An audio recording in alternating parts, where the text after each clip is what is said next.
Hello, hello. How y'all doing? Hey. Welcome, everybody. I am so glad to be with you guys today. My name is Aleigha Johnson, and we're going live today from our YouTube channel to talk about our new youth empowerment program. This is about the launch of the Safe and Stable Steward Youth Empowerment Guide. I'm going to chat a little bit about myself, my business, and what brings us to this current initiative and project. And then I'm going to pass it over to some of my roundtable panelists, roundtable invitees, guests. I don't know, but I'll pass it over to them and we'll chat a little bit more about the program. Um, in the spirit of trying to practice what we preach here, the Safe and Stable Stewards Guided Journal is a youth program that always starts with a grounding activity. So I thought it might be fun for us to just do a quick breathing exercise. So if you're on the call and you want to join us, if my panelists want to join us, we're going to do a little bit of box breathing. I'm going to explain it and then we'll do it together. It's essentially just breathing in 4 counts. So you'll breathe in for 4, you'll hold for 4, you'll breathe out for 4, and you'll stay empty for 4, and then repeat that cycle like a box. Okay? So get into a nice comfortable position. Try to stay connected with your breath right in your belly. So that's in, 3, 4, hold, 2, 3, 4, exhale, 2, 3, 4, empty, 2, 3, 4, in, hold, exhale, 2, 3, 4, empty, 2, 3. Last time, and in, hold, exhale, empty.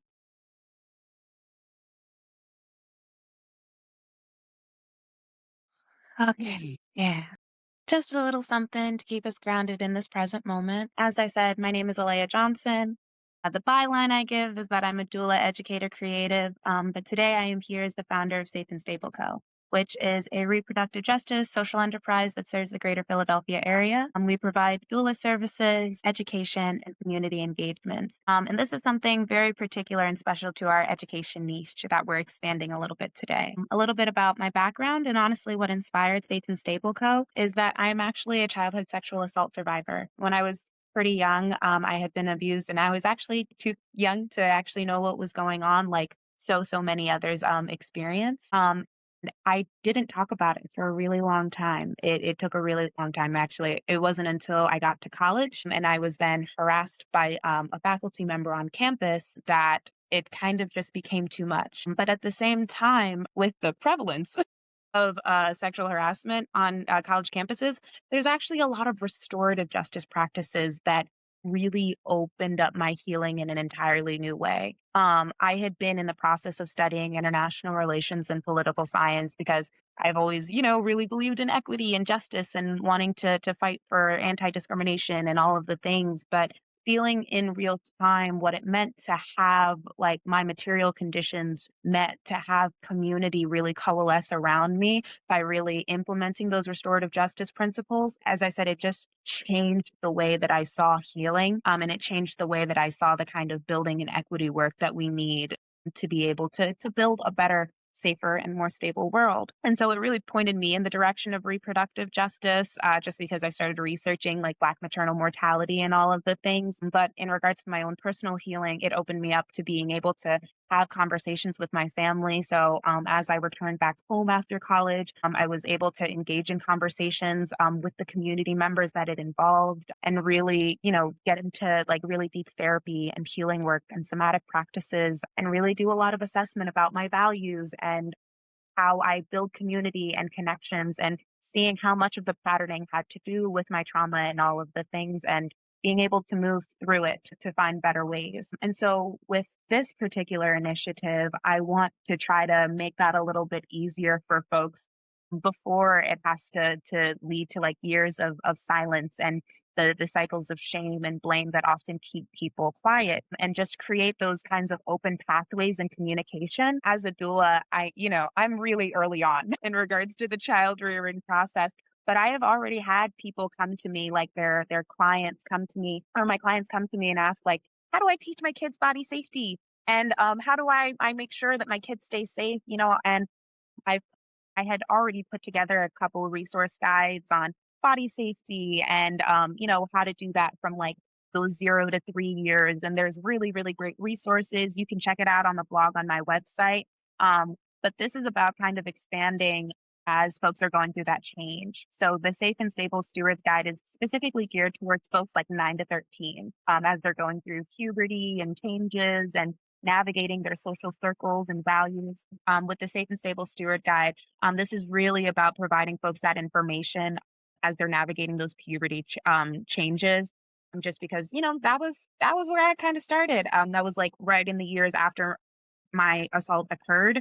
And so when I think about what in particular made it difficult for me to be able to like step up and come forward, that was the issue that I wanted to address. And the thing about reproductive justice, it's all about the right to have kids, the right to not have kids, and the right to raise your kids in safe and stable conditions. And it's also supposed to be specifically informed by the kind of experience you're going through. Like when you're doing organizing work, when it is grounded in the things that you have actually experienced, I think it makes it so much more meaningful and so much more relevant. So as I was kind of coming to a particular place in my healing journey, I knew that I wanted to do something to kind of pay it forward, just in regards to the amount of support that I've been able to give to really move through a healing process. So just kind of a little explanation on the youth empowerment guide. It starts with the somatic practice. We try to make this a very choose your own adventure kind of guide for the kids, especially during that 9 to 13 age. They're trying to find independence anyway. And also the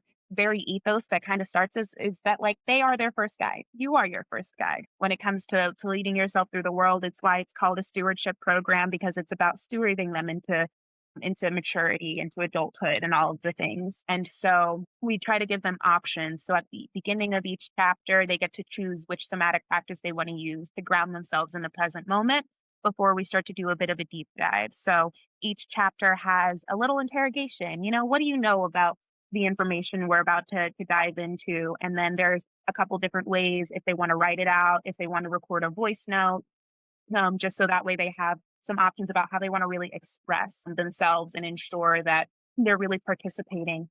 And then we provide them information. Each chapter has a different focus, but we'll dive into some facts and some age appropriate information. And then from there, they'll move on to like a practical guide or activity. So there's 3 different activities in each one. One is normally like a creative option if they want to like draw about it, write some song lyrics or something to that effect. There's normally an analytical one where they can answer some questions and dive into things. And then, of course, there's the informational one that has the questions, and then the analytical one where they're kind of, assessing their community or diving deeper into it or putting together a study of sorts. And there's different tables and guides and frameworks that they can use to really dive in and get their own understanding. One thing that I want to highlight is that this particular guide is not supposed to be, while it is self-guided, it is not a solo journey.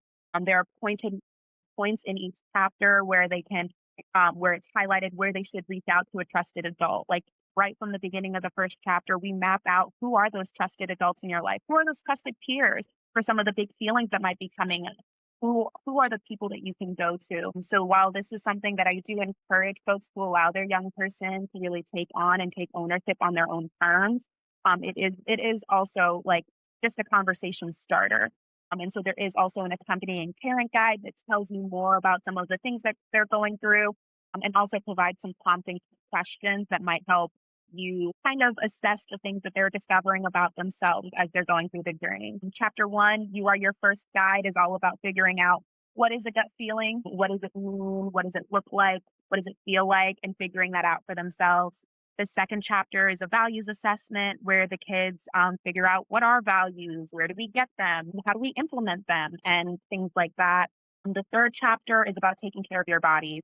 basic hygiene, and basic hygiene through puberty. So being able to name those body parts, being able to explain the changes that are occurring, and getting prepared for that. Data shows that when we give kids the information about what is happening with their body parts and the things that are going on, it creates a world of difference when it comes to reducing the amount of victimization that we see when it comes to childhood sexual assault, because it is an highly prevalent issue. And that's why right in the next chapter, after we figure out how to take care of ourselves and our bodies, we figure out how to map out our relationships. What do healthy connections look like with our parents, with our loved ones, with our community leaders, with our friends, and really figuring out what do these relationships feel like afterwards, and how do we establish boundaries, and how do we communicate respectfully and engage in ongoing relationships with our community. And then the next one, because we're all about practice, is just about practicing all of that. We do a lot of scenarios. This is another one where it's really great for parents to be able to tap in if you guys want to role play. The next chapter is all about digital safety.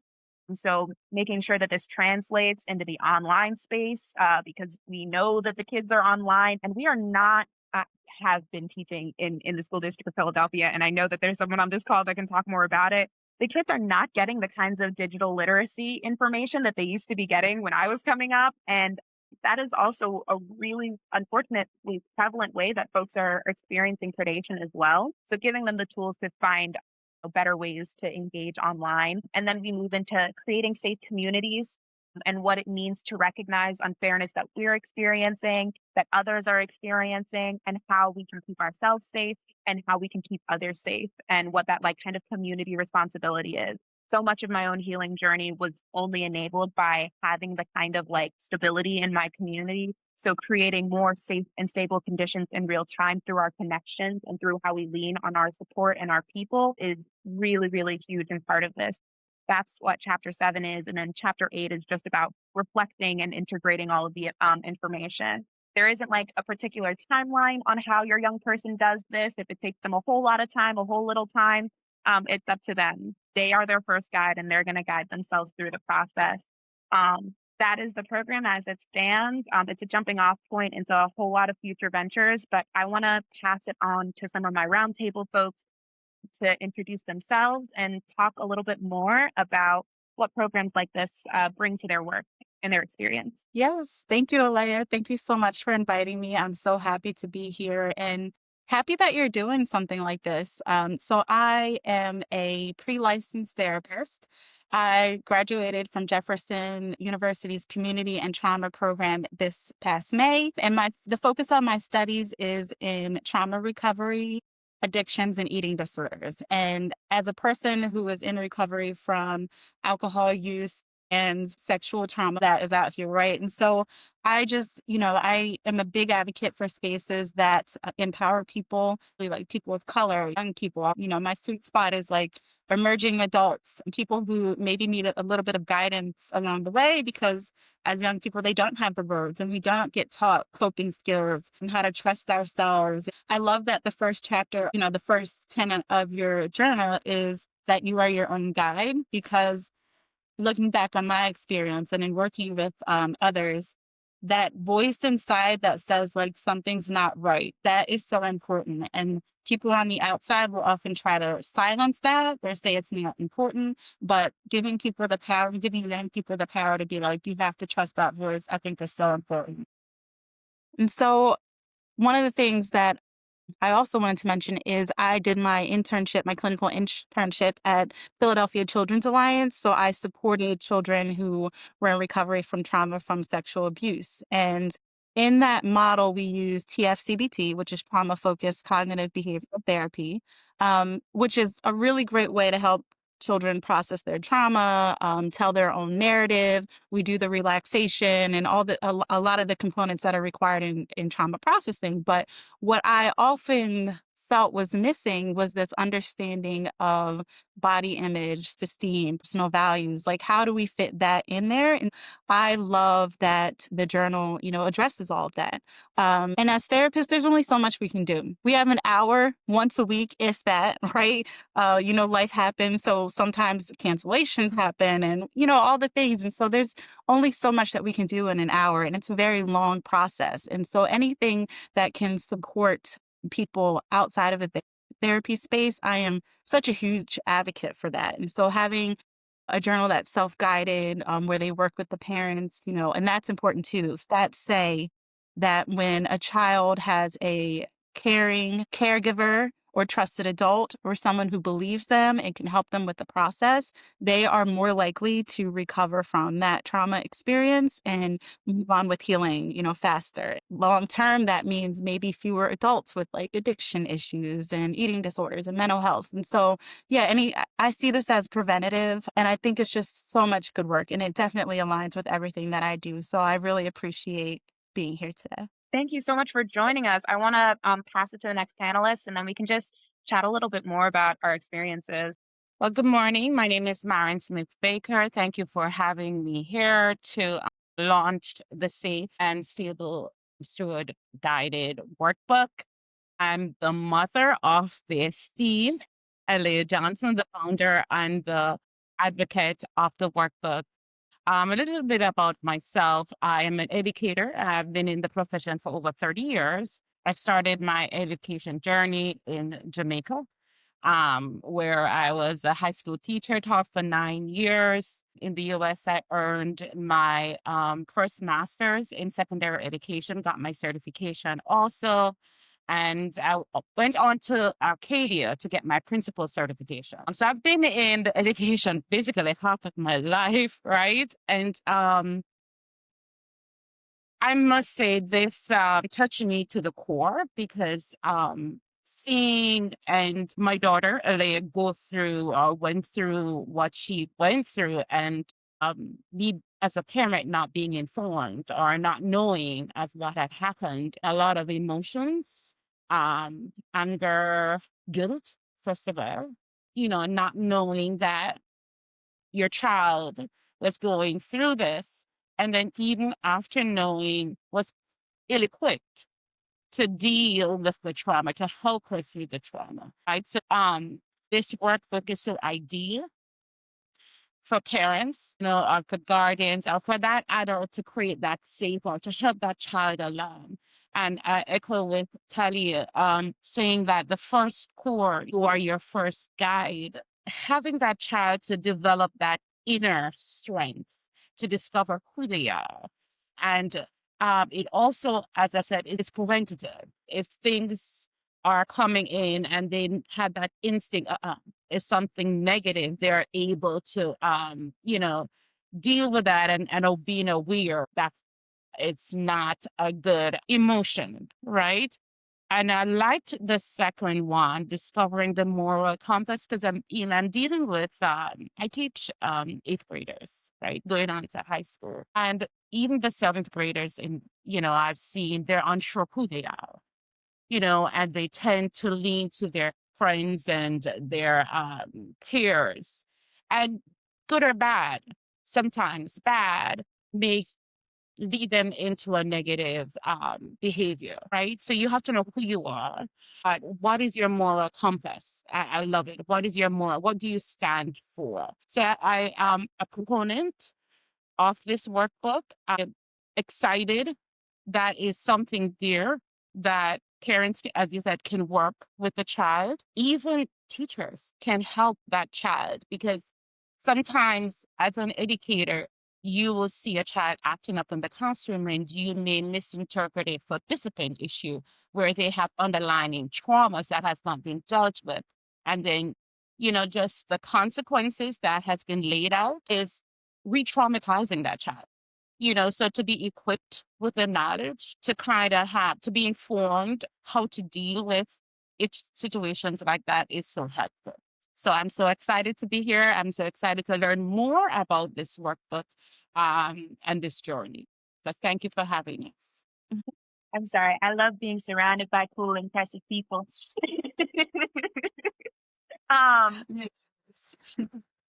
uh, Thank you so much for sharing your guys' stories, your experiences, and the work that you do. And thank you for the work that you do. I think there's so many pieces that I kind of want to dive into.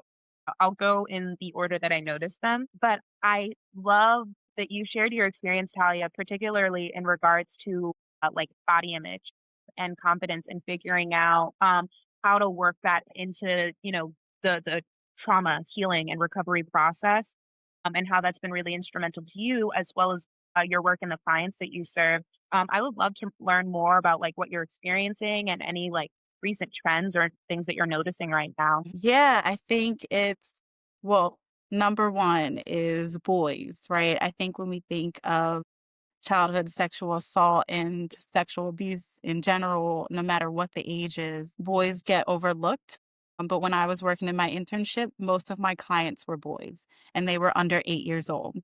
And so just really, the stats all say that it's fewer men and boys, but I think it's not reported. And so giving them something that, they can do in real time on their own enough.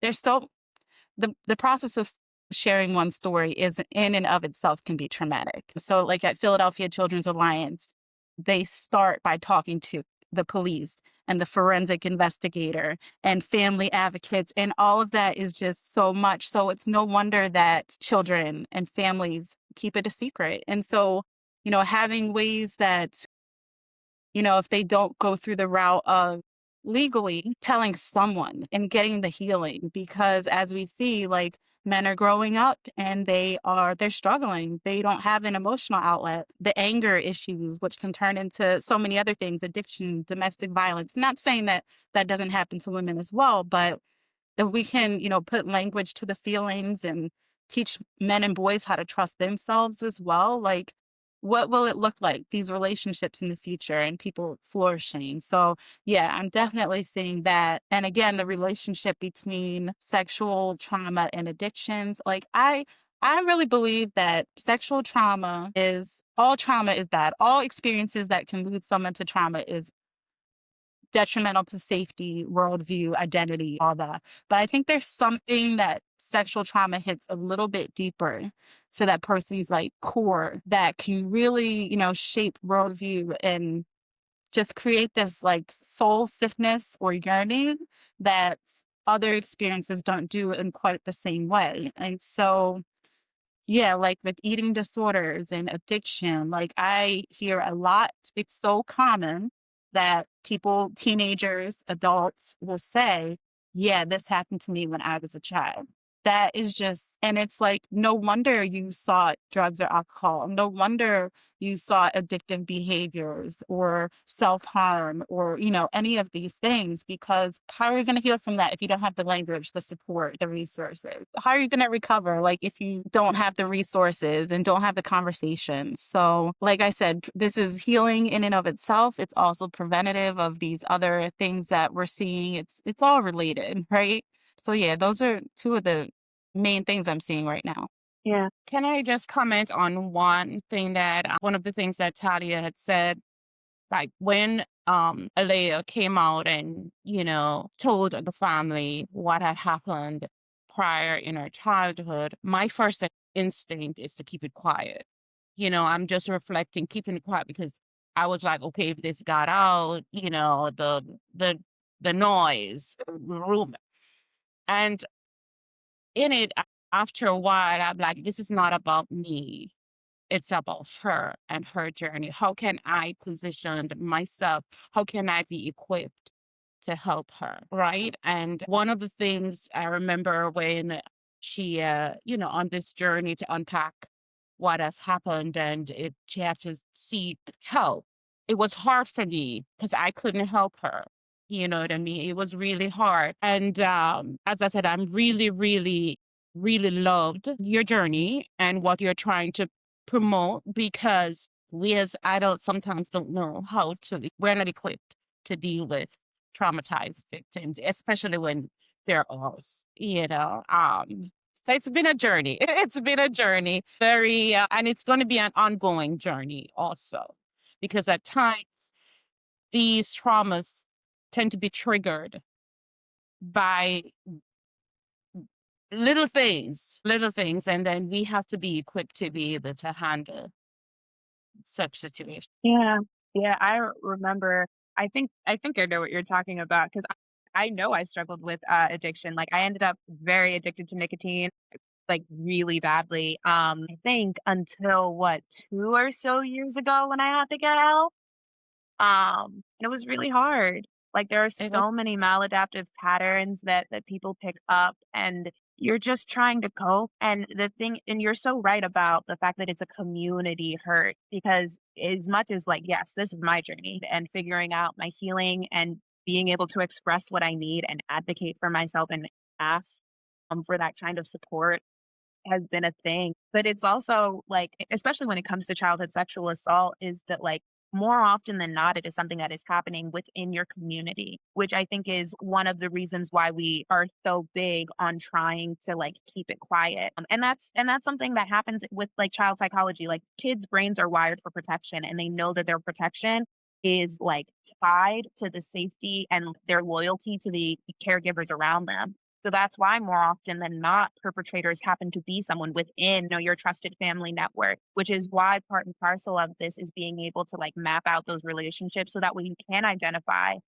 when sometimes those relationships might not be the most positive, but simultaneously also like leaving space for the fact that adults are people. And one of the big things that I highlight in the reflection and integration chapter is that like you are doing this work, being an adult is just doing this work over and over again. And so we are learning about new patterns and new behaviors and new ways of being so that way we can have like more like authentic connections where we're able to show up and tell people what we need and what we need help holding, and also just like safer ones where we're engaging with each other in better ways. And I did also want to highlight, I love that you brought up the fact that boys are underreported because they are.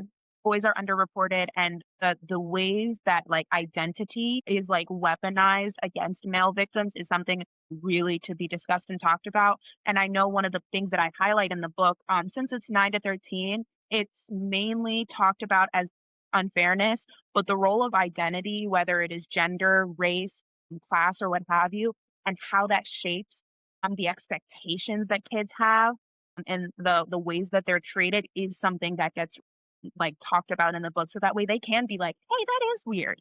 And when they notice that unfair treatment, they can highlight that because that was something for me. One of the things that made it so hard is the ways that like we have a tendency to like call girls fast over literally everything. Literally everything. And, like, we don't even necessarily know that that little girl might be blaming herself over this, that, or the third. But when we're reinforcing it, it makes it even harder? yeah, And that's what I love, the reproductive knowledge part, the education about bodies, because normalizing what the thoughts, the developmental things that happen at any age, like even before age 9 to 13, right? Like just putting the language to that so there isn't so much shame tied to body changes and how Yeah. we view, a child doing normal child things, but we don't talk about it enough. When I was at PCA, we had a whole like kind of division in our clinical space for problematic sexual behaviors. And most of that was education, like the consent rules, the body empowerment, right? My body rights. I think what I love about the generation coming up is they are more empowered to like talk about, no is no and boundaries, and this just continues that, that body awareness and the education about what's happening at any point in time in our development. What's right, what's wrong, like who do you talk to, what's normal. Those right. conversations are so important. Yeah, absolutely. Yeah, that like this started off as me just wanting to provide that comprehensive sex ed, but especially when I started gearing it towards folks that were like, like because for me it was how long it took to be able to even look at it.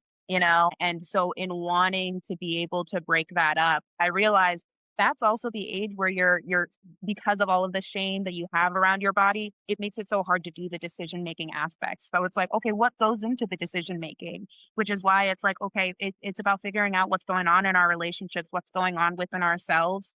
and being able to start it off as like almost a self-care process of like how do we take care of ourselves, how do we make sure that we're in alignment, how do we make sure we do this, that, and the third, and then from there we're able to do those things because if you are like so often when folks are assault victims or what have you, they either will think that it is normal or they think that it is their fault, and so in being able to provide that proper knowledge, provide that proper of like what you actually want, being able to identify those and then recognizing when it is wrong and recognizing what is should and should not be happening in certain circumstances, it really creates so much protection. And not only that, I see this also, the big picture is developing that child, that wholeness, right? Not just, I'm speaking on the educator aspect, the child coming to get an academic education, but you have to develop that whole. And it's going to help because, first of all, you're developing confidence. That child is developing confidence. That child is so sure of who she is or who he is, what we want, what do I want? What do I want to accomplish? And then when a behavior or an interaction comes that is not in line, that child will say, no, something is off, or go to that trusted individual and say, okay, I'm not, something is wrong here. Can you help me? Or can you walk with me through this process? So I like that it's developing the individual. As I mean, I would have loved to have it. You know what I mean? There's trauma that I have had experienced, but back in those days, back in Jamaica, trauma is trauma. You deal with it. But with our kids nowadays, it has to be dealt with, and they have to know how to go through it.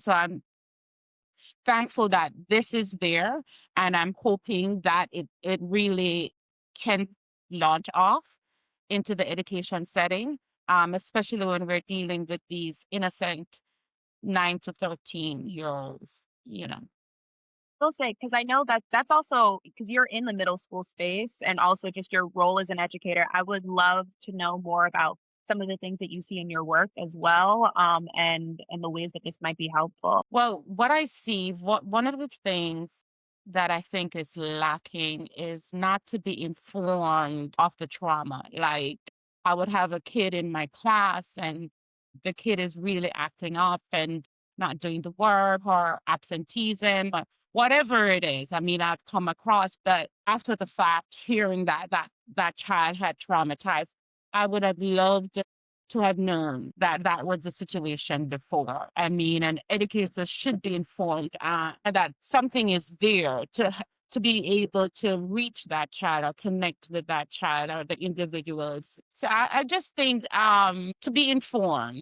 right? And also sometimes we're not equipped to handle individuals or kids with trauma, right? So we often send them to the counselor or to the dean or whomever, but the classroom teacher, we are not equipped to deal with the trauma. And I think mandated training, professional development, and this aspect should be done.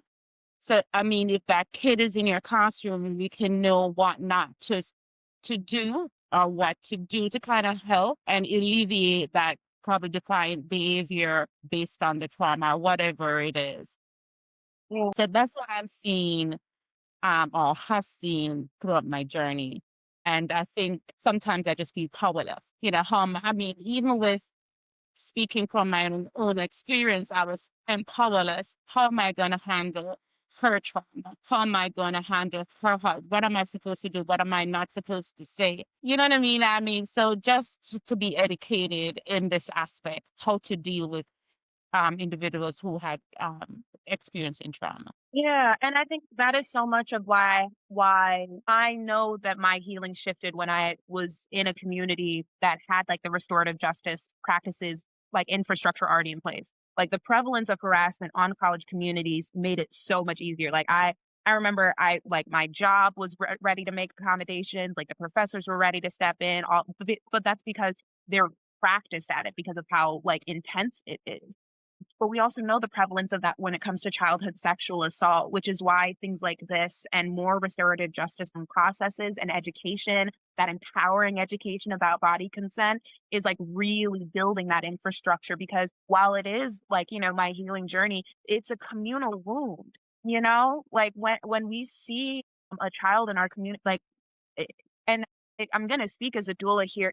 Children are raised in villages. They really, really are. Like it is about the network of people that are connected to that child showing up and caring for them truly. And so when we can properly equip villagers and ensure that everybody has the tools that they need to be able to show up, it makes a world of difference because like trauma doesn't happen in a vacuum. This is normally something that happens in communities, brushes on other wounds and other triggers. And like, as I said, as a doula, I have watched people be like, I know that I have this trauma and I don't know how I'm going to like handle it for my kid. And like that fear and like helping people navigate that fear has done so much. I think it is as much as like this has been part of my healing journey, being able to do doula work, being able to do reproductive justice work where I get to be a part of someone's village has made it so much more tangible in figuring out how to best equip someone. So it was about being on both sides of the equation, about being in someone's village like that while also like being somebody who has survived all of this, and how do we bridge that gap, and how do we really like create the kind of systems that I had that opened me up to be able to see what I needed and be able to move through the things, and how do we make that possible for somebody before it takes years for them to open up and come forward about it. Uh, Okay. I know we're also coming up on time. Did you guys have any last thoughts before I take us out? No, it's just that this is an awful um opportunity to give everyone that to equip parents and whomever to charter the journey with it. As Talia had said, it's preactive. Having this will help a lot, and I'm all for it. Yeah, same. Thank you. I can't wait to get my copy because I Mhm. can start using it in the therapy space when I'm working with childhood sexual assault survivors, but also any trauma. So there are pieces that will help at any stage, right? Especially when you're looking at the values portion and redefining identity and safety. Who doesn't need that stuff? So I'm really excited.